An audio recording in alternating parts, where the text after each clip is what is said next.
क्या होगा अगर हमारे जीवन का सबसे शक्तिशाली टूल हमारा अपना दिमाग हमें ही मतलब लगातार धोखा दे रहा हो? आज हम इसी की गहराई में उतरने वाले हैं। हमारे पास mastering the silent architect, how the mind shapes reality शीर्षक वाले एक लेख के कुछ अंश हैं, और हमारा मिशन ये समझना है कि हमारे दिमाग का ये साइलेंट आर्किटेक्ट कैसे चुपचाप, लगातार और हमारी जानकारी के बिना ही हमारी असलियत को तोड़ मरोड़ कर पेश करता है। चलिए इस गुत्थी को सुलझाते हैं।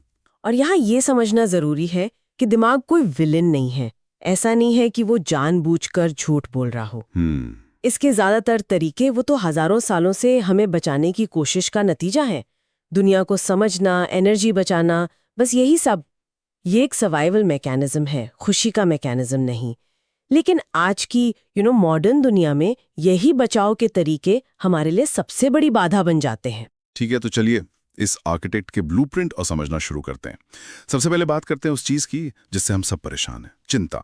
ये ओवरथिंकिंग या जरूरत से ज्यादा सोचना कई बार प्रोडक्टिव लगता है ना? हाँ, लगता तो है। जैसे हम किसी समस्या को हर एंगल से देख रहे हैं, तैयारी कर रहे हैं, पर होता क्या है कि रात के 3 बजे एक छोटी सी बात दिमाग में सुनामी बन जाती है। बिल्कुल, और यही वो पहली बड़ी गलती है जो हमारा ये साइलेंट आर्किटेक्ट हमारे मन की नींव रखते हुए करता है। लेख में एक कमाल की बात कही गई है कि ज्यादातर समस्याएं 2 बार मौजूद होती हैं, एक बार हकीकत में और कम से कम 10 बार हमारे दिमाग में। अच्छा। एक छोटी सी गलती दिमाग में जीवन की सबसे बड़ी त्रासदी बन जाती है, और एक देर से आया जवाब वो सीधा सीधा रिजेक्शन महसूस कराता है। दिमाग अनिश्चितता से नफरत करता है क्योंकि उसे कंट्रोल चाहिए।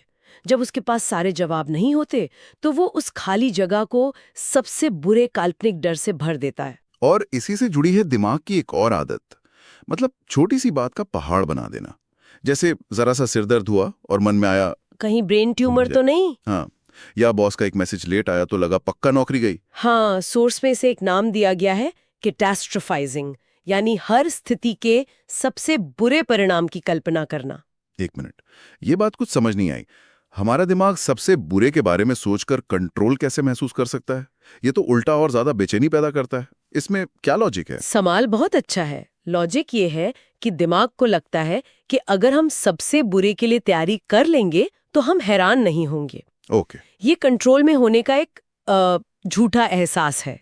लेकिन यहाँ पर जो सबसे दिलचस्प बात है वो ये है कि लगातार उस काल्पनिक आपदा के बारे में सोचकर जो तनाव होता है वो अक्सर उस घटना से कहीं ज्यादा नुकसान पहुंचाता है, अगर वो कभी होती भी है तो। मतलब हम उस चीज के डर में जीते रहते हैं जो शायद कभी होगी ही नहीं। बिल्कुल। जब मैं ये पढ़ रहा था तो जोरी शख्स से चौंकाने वाली बात ये थी कि हमारा दिमाग कल्पना और हकीकत में फर्क नहीं कर पाता।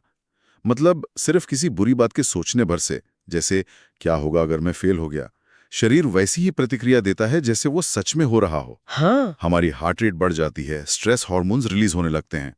ये तो कमाल की बात है। बिल्कुल। और ये सारे पैटर्न दिमाग की कंट्रोल की इच्छा और अनिश्चितता के डर से पैदा होते हैं।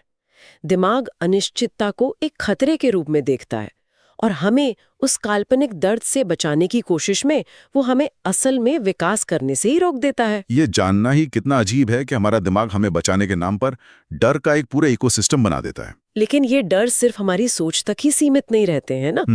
ये असल में दुनिया को देखने का हमारा चश्मा ही बदल देते हैं। सही कहा।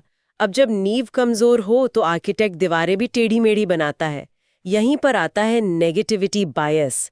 आपको दिन भर में 10 तारीफें और एक आलोचना मिल सकती है। अंदाजा लगाइए आपका दिमाग रात में किससे दोहराएगा। जाहिर है उस एक आलोचना को। और ये कोई व्यक्तिगत कमी नहीं है, ये हमारे दिमाग की वायरिंग है।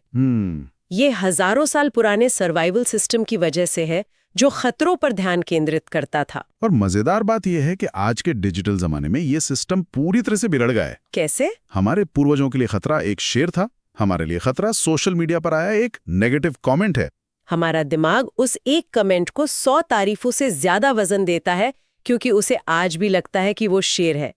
यही वजह है कि ऑनलाइन नफरत इतनी ज्यादा असर करती है। मतलब मेरा दिमाग असल में एक आउटडेटेड सॉफ्टवेयर पर चल रहा है। हाँ, कह सकते हैं। और इसी से एक और गहरा पैटर्न जुड़ता है, कंफर्मेशन बायस। एक बार जब हमारा दिमाग किसी विश्वास को बना लेता है तो वो किसी जासूस की तरह उसे साबित करने वाले सबूतों की तलाश करता है। इसकी एक बेहतरीन तुलना है, हमारा दिमाग एक गूगल सर्च की तरह काम करता है, लेकिन एक बहुत ही पक्षपाती गूगल। अच्छा। अगर आप सर्च करेंगे क्या बिल्लियां अच्छी पालतू जानवर हैं, तो वो आपको सिर्फ वही आर्टिकल दिखाएगा जो बिल्लियों की तारीफ करते हैं। वो उन आर्टिकल्स को छिपा देगा जो बताते हैं कि बिल्लियां आपका सोफा खरोच सकती हैं। अगर कोई मानता है कि वो पब्लिक स्पीकिंग में खराब है, तो उसका दिमाग अपनी हर छोटी गलती पर जूम इन करेगा और उन पलों को भूल जाएगा जब उसने आत्मविश्वास से बात की थी। ये तो डरावना है। इसका मतलब तो ये हुआ कि अगर कोई एक बार मान ले कि मैं कभी सफल नहीं हो सकता, तो उसका दिमाग उसे कभी भी ऐसे सबूत देखने ही नहीं देगा जो इस बात को गलत साबित कर सकें। वो तो एक जाल में फंस गया। बिल्कुल, एक ऐसे जाल में जिसे उसने खुद बनाया है। और एक और जाल है जिसे सोर्स इमोशनल रीजनिंग कहता है।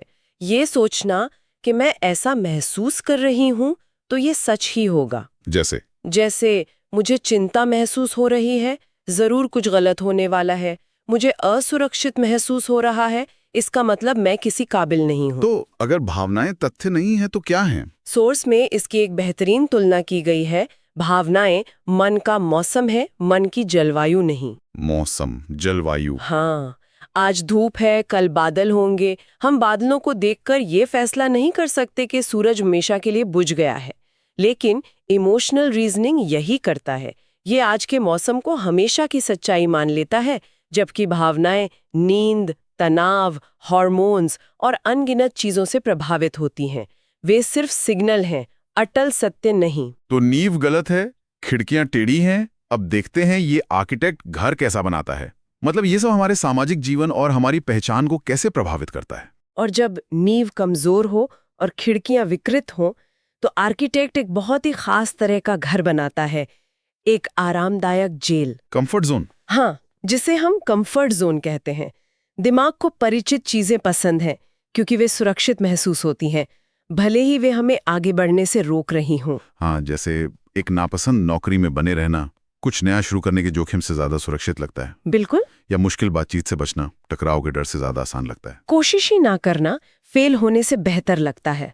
दिमाग फुसफुसाता है, यहीं रहो, कम से कम यहाँ तुम्हें पता है कि क्या उम्मीद करनी है। लेकिन लेख एक बहुत जरूरी बात कहता है, आराम के साथ अगर विकास ना हो तो वो धीरे धीरे पछतावे में बदल जाता है। विकास के लिए अनिश्चितता की जरूरत होती है, लेकिन जैसा हमने पहले बात की, दिमाग अनिश्चितता को खतरे से जोड़ता है। और ये अहंकार के बचाव से भी जुड़ा है। हमारा दिमाग हमारे ईगो की हर कीमत पर रक्षा करता है। अच्छा। जब हम असफल होते हैं तो हमारा दिमाग परिस्थितियों को दोष देता है, और जब हम सफल होते हैं तो तुरंत अपनी क्षमताओं को श्रेय देता है। वो गलतियां मानने से इनकार करता है। और सोशल मीडिया के इस दौर में तुलना का खेल तो और भी खतरनाक हो गया है। हम अपने पर्दे के पीछे के संघर्ष की तुलना किसी और की हाईलाइट रील से करते हैं। और हमारा दिमाग चुनिंदा रूप से जानकारी को फिल्टर करता है। हम उनकी सफलता देखते हैं, उनका संघर्ष नहीं। उनका आत्मविश्वास देखते हैं, उनकी असुरक्षा नहीं। बिल्कुल। और फिर हमारा दिमाग हमें कहानी सुनाता है, तुम पीछे रह गए हो, तुम काफी नहीं हो। तुलना एक मानसिक विकृति है क्योंकि ये संदर्भ, समय और व्यक्तिगत यात्राओं को नजरअंदाज कर देती है। दिमाग को पूरी कहानी में दिलचस्पी नहीं है, उसे तुरंत निर्णय लेने में दिलचस्पी है। ये स्पॉटलाइट इफेक्ट तो मैं अच्छी तरह जानता हूँ। हाँ, ये विश्वास कि हर कोई हमें ही देख रहा है, हमारी हर गलती को नोटिस कर रहा है। मुझे आज भी याद है, कॉलेज में एक बार प्रेजेंटेशन देते हुए मैं लड़खड़ा गया था। अच्छा। मुझे हफ्तों तक लगा कि पूरा कॉलेज मुझ पर हंस रहा है, जबकि शायद किसी को याद भी नहीं होगा। बिल्कुल। सच तो ये है कि ज्यादातर लोग अपने बारे में सोचने में बहुत व्यस्त होते हैं। जो स्पॉटलाइट हम महसूस करते हैं वो ज्यादातर हमारे अंदर की होती है, बाहर की नहीं। और ये स्पॉटलाइट इफेक्ट असल में एक बड़े जाल का हिस्सा है जिसे सोर्स पहचान का लगाव या आइडेंटिटी अटैचमेंट कहते हैं। पहचान का लगाव। हाँ, क्योंकि जब हम खुद को मैं शर्मीली हूं का लेबल दे देते हैं तो हमें हर वक्त लगता है कि लोग हमारे शर्मीलेपन को ही देख रहे हैं। मतलब हम खुद को लेबल देते हैं, मैं शर्मीला हूँ, मैं गणित में खराब हूँ, हाँ, मैं क्रिएटिव नहीं हूँ। और समय के साथ ये लेबल हमारी पहचान बन जाते हैं। और फिर हमारा व्यवहार उसी के हिसाब से ढल जाता है। विश्वास को और मजबूत करेगा। दिमाग हमें उन कहानियों के अंदर फंसा देता है जो हमने कभी खुद को सुनाई थी, क्योंकि दिमाग बदलाव से ज्यादा निरंतरता पसंद करता है। ये हमारे आर्किटेक्ट का बनाया हुआ मास्टर ब्लूप्रिंट है। ये सब सुनकर तो ऐसा लगता है कि हम अपने ही दिमाग के कैदी हैं। क्या हम इस आर्किटेक्ट को नौकरी से निकाल सकते हैं? हम इसके खिलाफ कर क्या सकते हैं? यहीं पर लेख का सबसे जरूरी हिस्सा आता है। लक्ष्य इस आर्किटेक्ट से लड़ना या उसे नौकरी से निकालना नहीं है, बल्कि उसे रिट्रेन करना है। हाँ, उसे समझना है। जागरूकता ही हेरफेर को कमजोर करती है। जब आप ओवरथिंकिंग को नोटिस करें तो बस रुकें और उसे पहचानें। अच्छा, मेरा दिमाग फिर से वही पुरानी कहानी चला रहा है। और जब दिमाग किसी आपदा की भविष्यवाणी करे तो खुद से पूछें, ये तथ्य है या धारणा? ये एक छोटा सा सवाल है, लेकिन ये बहुत शक्तिशाली है। बिल्कुल, ये धारणा और वास्तविकता के बीच एक दूरी बना देता है। बिल्कुल। जब आप तुलना कर रहे हो तो खुद को पूरा संदर्भ याद दिलाएं। जब आप अपनी भावनाओं के आधार पर निष्कर्ष निकाल रहे हो तो याद रखें कि भावनाएं मौसम है, जलवायु नहीं। यह सब दिमागी ट्रेनिंग का हिस्सा है। आपका दिमाग एक टूल है, एक शक्तिशाली टूल, लेकिन उसे दिशा की जरूरत है। सबसे जरूरी बात जो मुझे इस लेख से मिली वो ये थी कि हम अपने विचार नहीं हैं। हम अपने विचारों के दृष्टा हैं, उनके दर्शक हैं। जिस पल हम एक कदम पीछे हटकर अपने दिमाग को काम करते हुए देखने लगते हैं, बजाय इसके कि हम उसकी हर बात पर आंख बंद करके विश्वास करें, हम कंट्रोल वापस ले लेते हैं। हम आर्किटेक्ट बन जाते हैं, न कि सिर्फ उसके बनाए घर में रहने वाले। ठीक कहा। आखिर में आपका दिमाग ही आपका सबसे बड़ा दोस्त है या सबसे बड़ा दुश्मन? वही आपको हीरो भी बना सकता है और जीरो भी। यह आत्मविश्वास बना भी सकता है और उसे नष्ट भी कर सकता है। सही है। ये संभावनाएं दिखा सकता है या सीमाएं उजागर कर सकता है, और फर्क सिर्फ जागरूकता का है।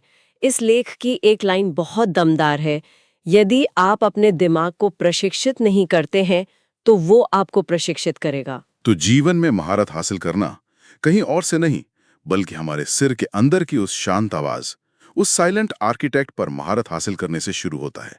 क्योंकि हमारे जीवन में सबसे शक्तिशाली प्रभाव वो कहानी है जो हमारा दिमाग हमें सुनाता रहता है। तो जाते जाते एक सवाल सोचने के लिए छोड़ जाते हैं। वो कौन सी एक कहानी है जो आपका मन आपको बार बार सुनाता है? और क्या होगा अगर वो कहानी पूरी तरह सच ना हो?